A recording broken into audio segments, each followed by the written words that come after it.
अस्सलाम वालेकुम जी, कैसे हैं आप सब। मैं ठीक, शुक्र अल्हम्दुलिल्लाह। दुआ करती हूँ आप भी माशाल्लाह ठीक ठाक रहें, खुश रहें। चलें जी, बिस्मिल्लाह करते हैं। मैं बाहर जाने लगी हूँ लिडल, अकेली जा रही हूँ। कुछ बड़ा ज़रूरी काम है, मैंने ना अगले दिन जाना था कहीं, तो उसकी तैयारी करने जा रही हूँ। तो अभी जाती हूँ लिडल। ना बना के जाना है, मैंने कहा पिज़्ज़े की चीज़ें ले आती हूँ, तो उनको ना सुबह पिज़्ज़ा बना कर रख जाऊँगी, फिर वो पीछे से खाते रहेंगे।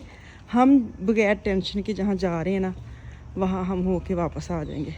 तो अभी मैं गाड़ी शुक्र है कोल ही खलोती, दूर नहीं जाना पैन दिया, तो चलने आ ते लीडल ही जावांगी फिलहाल। तो कहते ने गर्मी का सब तो गर्म दिन में ते 31 टैंपरेचर आन दिया, पता नहीं हूँ गर्म है कि नहीं। कल 32 सी, लेकिन अज वाकई बड़ी गर्मी। चलें जी, वैगन निकालते, वैगन की छाती उड़ा छड़ी, वैगन बाहर खलार छड़िया ने, पता नहीं इनू की सही करन दे रहे।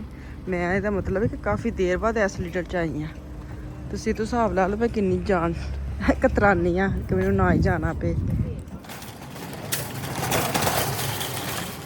सुकून हो गया अंदर आके ना, सच्ची सुकून, बड़ा सुकून होंगे ना, वो वाला हो गया। कल ले झाड़ू ले जाइए, चंगे ने। लेकिन मैं थोड़ा थोड़ा कर देना, किन्ना बड़ा समान रख लेना। फिर ऑरेंज जूस, मल्टी जूस, गर्मी जिन्नी ना दिल करता जूस ले जाऊँ। चलो पापरिका चुको और पालक, पालक लगी है दियो दिहाई, तो ठंडी हवा आंदी है। तो सच इतने तो एसी लगा बिल्स है ना कि नहीं। छत्ता लगे नहीं, तू खलोते रहो, ठंडी थले हवा आंदी है। एसी लगा है, मैं तो जितने एसी लगे ना उत्ते खलो जानी 2-4 मिनट, सुकून आता है, सुकून। कुछ नहीं लगा, जे जाए गई हाँ तो मेरे मियाँ के मतलब की चीज़ां लगियां, सारे पेचकस इंदी खलेबे, ये वो मशीना। जे अज मैं आ गई हाँ तो अज उन्होंने मतलब बाकी खाली। यहाँ पे मैं आई थी, मैंने कहा चलो मैं आज अकेली आई हूँ, मैं थोड़ा टाइम ना देती हूँ। जो तुसी एक दिन, क्योंकि मेरे मियाँ ना एक दिन पहले ले गए थे, ये वो ग्रोसरी करके ले गए थे, लेकिन कुछ चीज़ें छोटी छोटी लेनी थी, तो इतने पैसे लगने नहीं थे। मैंने कहा चलो आज मैं अच्छा रिकॉल अच्छे वाले फिर के जाती हूँ क्योंकि जब आपने ग्रोसरी करनी है फिर आपका फोकस सारा उस पर होता है कि ये चीज़ ले लूँ, वो ले लूँ, ये ना रह जाए, वो ना रह जाए। तो ये चीज़ें मैं कम देखती हूँ, बहुत कम देखती हूँ। जब छोटे बच्चे थे ना तब मैं एक एक चीज़ देख के जाती थी, लेकिन मेरे मियाँ जब आते ना मेरे साथ, तो वो इसी पे ही रहते हैं, मैं चीज़ें लेती हूँ। लेकिन आज वो नहीं, तो आज उनकी मैं ड्यूटी दे रही हूँ पूरी। मैंने कहा मेरे मियाँ नहीं है कि ये लीडल गुस्सा ना कर ले कि तुसी आए हो तो वेख के नहीं गए। तो मैंने कहा चलो आज मैं इनको ना चेक शेक करके जाती हूँ, कुछ मिल जाएगा तो ले जाऊँगी। हाँ, तो यहाँ पे ना मैं कुछ लेके आई हूँ, लेडीज़ की चीज़ें लगी हुई हैं काफ़ी अच्छी। अगर आपने जाना है तो वहाँ आप ज़रूर चेक करें, बड़ी प्यारी चीज़ें लगी, सस्ती भी लगी हैं। तो ज़रूरी जो था, इधर मैं पंखा देखा था मैंने, तो आप मैं आगे जाके आपको दिखाती हूँ। अगर किसी ने वो पंखा यूज़ किया तो मुझे बताना कि वो मैं लूँ कि ना लूँ, क्योंकि मिशाल के कमरे में मुझे एक चाहिए। उसका जो पंखा है ना वो पड़ा है, और मैं टोड़ती मैं तुहानू क्या ना, मैं चीज़ां सुट्टदी बहुत हाँ। मेरे अपने वाली तार उसकी लटकी अटकी अटकी, हाँ अटकी कहते हैं, और वो पंखा गया नीचे, और उसका जो आगे वाला उसका दरवाज़ा है ना वो टूट गया मतलब टेढ़ा हो गया है, और वो टेढ़े के दरवाजे के बगैर ही चल रहा है। ये मैं कह रही हूँ, ये जो लगा हुआ है ना अभी लंबा सा, मुझे बताना कि इसकी हवा भी होती है कि एवं ही बस नखरा ही है। तो मैंने ये लेके आना है विशाल के लिए, तो मैं उठाया नहीं है। मैंने कहा चलो मैं आपसे पूछती हूँ, बहुत सारे पड़े हैं इसलिए मैं छोड़ के आ गई हूँ कि एक अद्धा होंगे तो मैं रिस्क लैके ले ही होंगी बगैर पूछे हो, तो मैं छोड़ आई हूँ। अगर ये आप लोग यूज़ कर रहे हैं तो मुझे बताना कि ये कैसा लूँ कि ना लूँ। तो यहाँ पे अब मैं चीज़ें ले ली हैं, क्योंकि मैंने जाना है अपनी जिठानी की तरफ। तो पिछले भी हफ्ते गई थी, इस हफ्ते में मुझे एमरजेंसी में जाना पड़ा है लड़कियों के लिए, क्योंकि लड़कियों ने, मैंने मिशाल को लेके उधर जाना है, उधर उन दोनों ने मिलके आगे कहीं जाना है ना। तो मैं बस एवं ही ड्राइवरी के तौर पर चलनी है, मेरा कोई काम नहीं। मेरे घर में इतने सारे काम है, लेकिन जब आप पता है ना कि जब बच्चियाँ कह देती हैं कोई काम ना, उस वक्त तो आप कह देते नहीं मेरे को नहीं होता, लेकिन वो दिल में ऐसे बात रह जाती है कि उसने कहा है चलो मैं कर ही देती हूँ, क्या घर में भी क्या करना है, चले मैं चले ही जाती हूँ, ये भी थोड़ी छुट्टियाँ एंजॉय कर लेंगी। तो मैंने कहा चलो मैं इनको ना ले जाती हूँ। यूँ जो है ना लड़के हजरात ओए होए होए काम कर रहे, नूडल बना रहे हैं कोई कीमे वाले। ये नूडल उबल रहे हैं यहाँ पे, इतने कीमा भुनिया जा रहा है लहसुन प्याज पा के, बहुत मेहनत हो रही है, शाबाश। यहाँ पे बड़ा बरूद चीज़ जो है ना वो उसको कर रहा है, ਤੇ ਜੈਂਜ ਬਣਨਗੇ ਇਹਦੇ ਵਿੱਚ ਇਹਨਾਂ ਨੇ ਪਿਆਜ਼ ਤੇ ਲਸਣ ਪਾ ਕੇ oil ਪਾ ਕੇ ਨੂੰ ਬਸ ਭੁੰਨਣਾ ਚੰਗੀ ਤਰ੍ਹਾਂ है ना खान भून के फिर इसके अंदर आहिस्ता आहिस्ता बढ़ गिरेगा चलो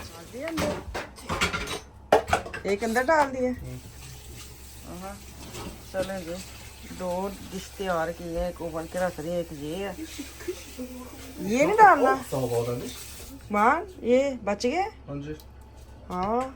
तो चलो ये रख लेना, फिर बंदा नूडल बॉयल करके फिर बंदा बना लेता है। जरा बनाया था कि मुझे बाद में यूज हो जाए। नूडल बनाने तो बॉईल कर। चलो जी मैं गई नहीं हूँ, बच्चों ने बना लिया अपना खाना, देख कितना मजे का साथ सलाद का पत्ता भी डेकोरेशन किया है। तो ये अंदाजा ला लो बच्चे ना, ये फान के प्लेट भाई बना के लेके ये फान साहब बैठे हैं। फान ये ले लो अपनी प्लेट।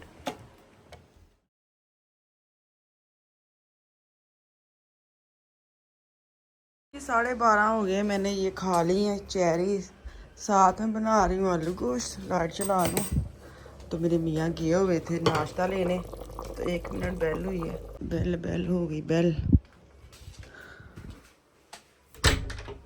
हाँ अस्सलाम वालेकुम। मिठाई कितों आए? अजी नान च नहीं खाई है क्या जी? हेलो ਤੁਸੀਂ ਤੇ ਮੈਨੂੰ ਕਿਹਾ ਸੀ ਕਿ ਬਰੋਚਨਾ ਲਿਆ ਲਗਾ ਵਾ। ਨਹੀਂ ਹਲਵਾ ਪੂੜੀ ਮੈਂ ਕਿ ਖਾਣੇ ਆ ਅਸੀਂ ਆਪਣਾ ਇੰਜੋਏ ਕਰੀਏ ਤੇ ਦੱਸਿਆ ਨਹੀਂ ਤੁਸੀਂ। ਮੈਂ ਕਹਿੰਦੀ ਆ ਕਿ ਪਰਾਠੇ ਬਣਾਵਾਂਗੇ ਬਰੋਚਨਾ ਹੈ, ਨਹੀਂ ਨਹੀਂ ਅਸੀਂ ਇੱਥੇ ਰਹਿੰਦੇ ਆ, ਇੱਥੇ ਕੋਈ ਦੁਕਾਨ ਹੀ ਨਹੀਂ ਹੈ, ਅਸੀਂ ਨਾਨ ਚਨੇ ਖਾਣੇ ਸਨ। ਹੈ ਕਿੱਡੇ ਚਲਾਕ ਹੋ ਤੁਸੀਂ।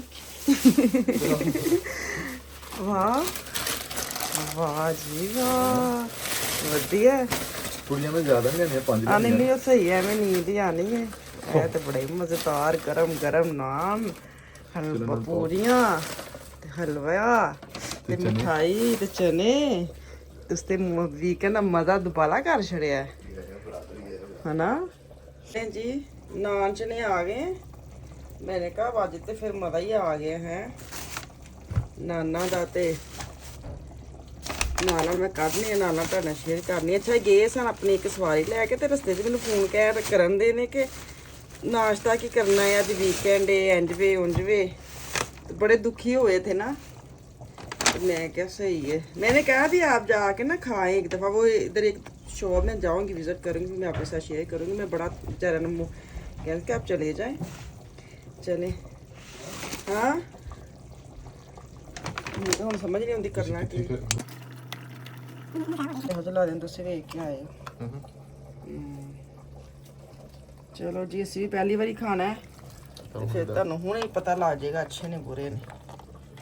ਨਹੀਂ ਸ਼ਕਲ ਤੇ ਚੀਜ਼ ਨਾਲ ਰਹੀ, ਸ਼ਕਲ ਤੇ ਖੁਸ਼ਬੂ ਵੀ ਉਹੀ ਹੈ ਚਨਿਆਂ ਦੀ, ਜਿੰਜ ਦੀ ਹੁੰਦੀ ਹੈ ਨਾ ਪਾਕਿਸਤਾਨ, ਉਹ ਵਾਲੀ ਖੁਸ਼ਬੂ ਸਹੀ ਹੈ। ਵਧੀਆ ਵਧੀਆ। ਮੈਂ ਪਾਵਾਂ ਕੀ ਕਹਿੰਦੇ ਨੇ ਹਲਵਾ, ਲੇਕਿਨ ਨਾ ਤਾਂ ਉੱਥੇ ਵੀ ਇੰਨਾ ਕਿ ਮਿਲਦਾ ਹੈ ਨਾ। ਹਲਵਾ ਖਾਣਾ ਕਿੰਨਾ ਹੁੰਦਾ ਜ਼ਿਆਦਾ? ਮੈਂ ਖਾਣਾ ਹੋਈ ਸਹੀ ਪੀਲਾ ਰੰਗ ਬਰਾਊਨ ਨਹੀਂ ਪੀਲਾ। ਨਾਨ ਕਿੱਥੇ? ਨਾਨ ਮੈਂ ਪਾਤੇ ਨੇ ਇਹਦੇ 'ਚ ਮੈਂ ਪਾ ਛੜਿਆ। ਸਹੀ ਹੈ ਜਨਾਬ, ਅਸੀਂ ਜਾ ਪਿਆਜ਼ ਤੇ ਚਾਰ ਤੇ ਹਲਵਾ ਹੋਰ ਨਾਲ ਕਿਤੇ ਵਿੱਚ ਦਹੀਂ। ਹਾਂ ਅੱਛਾ ਪੂੜੀਆਂ ਤੋਂ ਰੱਖੋ ਫਿਰ। ਹੈ ਕੀ ਅੱਛਾ ਕੁਛ ਪੂੜੀਆਂ ਇੱਥੇ डाल ਲੈਣੇ ਜੀ ਉੱਪਰ ਲੈ ਬਣਿਆ। ਬਿਸਮਿਲ੍ਲਾ। ਯਾਰ ਤੁਹਾਡੀ ਜਿਹੜੀ ਨਾ, ਨਹੀਂ ਮੈਂ ਕਹਿੰਦੇ ਮੈਂ ਪਤਾ ਨਹੀਂ ਬਹੁਤ ਜ਼ਿਆਦਾ ਚਿੱਟਾ ਚਿੱਟਾ ਰੰਗ ਹੈ। ਨਹੀਂ ਉਹ ਤਾਂ ਉਸ ਚਮਕੇ ਜੇ ਮਾਰ ਰਹੇ ਨੇ, ਕੋਈ ਗੱਲ ਨਹੀਂ। ਚਲੋ ਜੀ ਅਸੀਂ ਨਾਸ਼ਤਾ ਕਰੀਏ, ਤੇ ਤੁਹਾਡੇ ਵੀ ਮੂੰਹ 'ਚ ਪਾਣੀ ਆਂਦਾ ਹੋਣਾ ਹੈ, ਲੇਕਿਨ ਅਸੀਂ ਤੇ ਬਹੁਤ ਹੈਪੀ ਹਾਂ ਅੱਜ ਹੈ। ਵੀਕਐਂਡ से एंजॉय किया। मिठाई भी ना लेना, तो मिठाई बड़ी ज़बरदस्त, मिठाई इन्हों की बड़ी ज़बरदस्त। हाँ चलें जी नाश्ता करने। ये डब्बे के ऊपर नाम लिखे, आप देख लें। मैं इनके कोई वैरबू या कोई नहीं कर रही, PR नहीं है, पैसे ला के नाश्ता करने लगे। तो इतने मैंने दवो इजाज़त, वापस आऊँगी कल। अल्लाह हाफिज़।